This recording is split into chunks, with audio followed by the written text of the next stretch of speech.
Arizona, homeowner's best friend.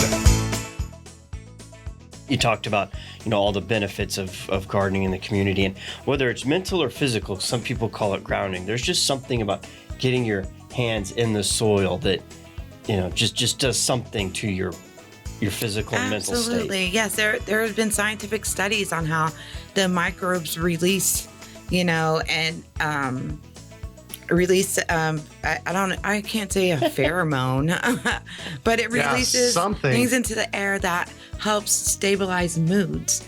And even just putting a community garden in a neighborhood that may have crime in it reduces the crime rate, reduces the stress of the community, gets people involved, gets people working together. So yeah, like gardening and putting your hands on the ground is more than just about food. It's about people. It's about planet. It's about community.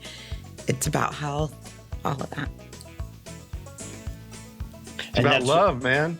That's what we try and encourage here with the Urban Farm Hour every month, the fourth Saturday of the month. And with 1 minute left, I don't want to force these topics in, Greg, but you had two great points about selecting what you grow, what you like to eat and what saves you money.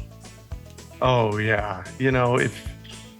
Often I will get people with our fruit tree program asking me, well, what should I grow? And I say to them, well, what do you love?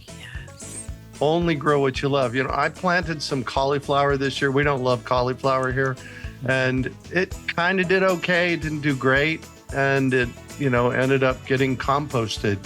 And even after growing fruit trees and gardens for over 50 years, sometimes I make that mistake.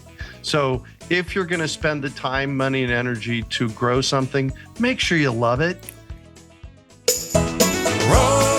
Rosie on the house, every Arizona homeowner's best friend.